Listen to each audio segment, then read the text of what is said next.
Bengali cooking ব্লগে আপনাদের এখানে স্বাগত জানাই।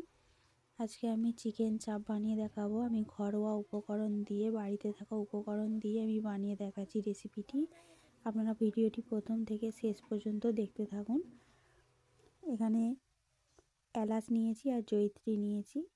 ভালো করে এটা শুকনো খোলায় ভেজে নেবো। একটা কড়াইতে শুকনো খোলায় ভালো করে ভেজে নেবো।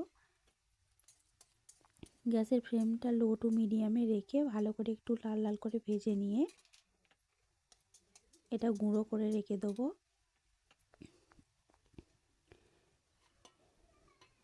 এবার কিছুটা পোস্ত নিয়েছি আর কাজু বাদাম নিয়েছি। এবার ভালো করে এটাও একটু ভেজে নেব।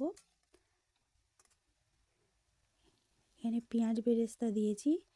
আমি আগে থেকে পেঁয়াজ বেরেস্তা করে রেখেছিলাম। সেটা দিয়ে ভালো করে একটু জল দেবো, সামান্য পরিমাণে একটু জল দেবো, দিয়ে ভালো করে একটু নেড়ে চেড়ে নেব।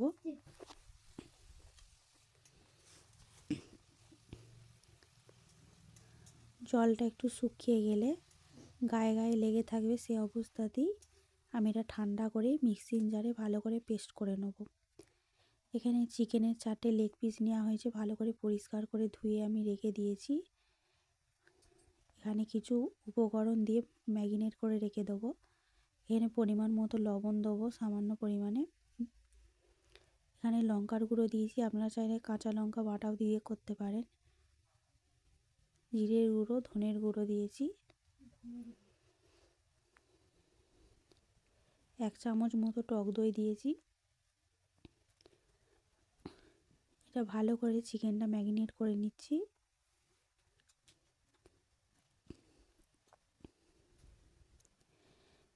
এখানে আদা রসুন বাটা নিয়েছি 1 চামচ মতো।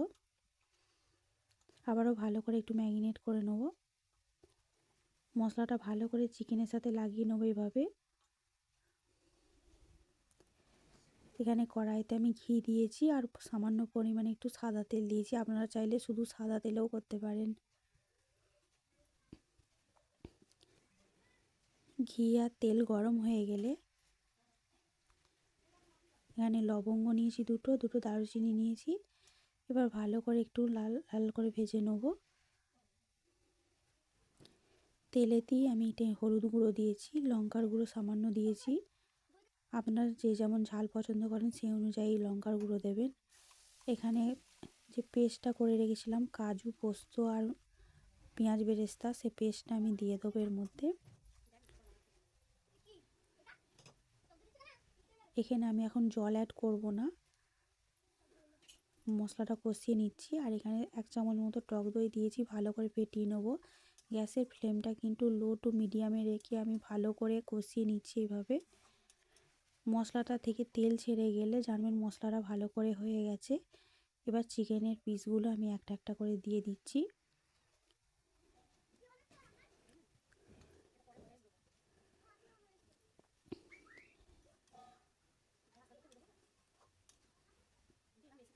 এটা ভালো মশলার সাথে চিকেনগুলো ভালো করে একটু কষিয়ে নিচ্ছি এভাবে।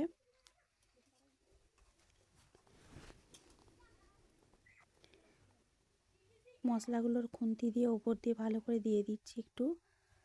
আর এখানে বাটি ধোয়া জলটা দিয়ে দিচ্ছি। যে কাজু আর পোস্তর যে পেস্টটা ছিল, পেঁয়াজ বেরেস্তা একসাথে যে পেস্ট করেছিলাম, সেই বাটি ধোয়া জলটাও আমি দিয়ে দিয়েছি এর মধ্যে। এমন জল দেবেন যেন চিকেনটা সেদ্ধ হয়ে যায়, সেই পরিমাণে জলটা দেবেন। খুব বেশিও নয়, খুব কমও নয়। এবার কিছুক্ষণ এটা ফুটতে দেবো। গ্যাসের ফ্লেমটা কিন্তু লো টু মিডিয়ামে রাখবেন। এখানে কিছুক্ষণের জন্য চাপা দিয়ে রেখে দেবো।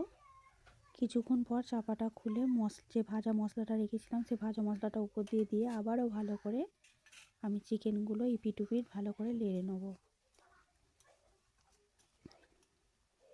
জালটা বেশি হাই দেবেন না, হাই করে দিলে মশলাটা পুড়ে যেতে পারে, চিকেনটা কাঁচা রয়ে যাবে, সেদ্ধ হবে না।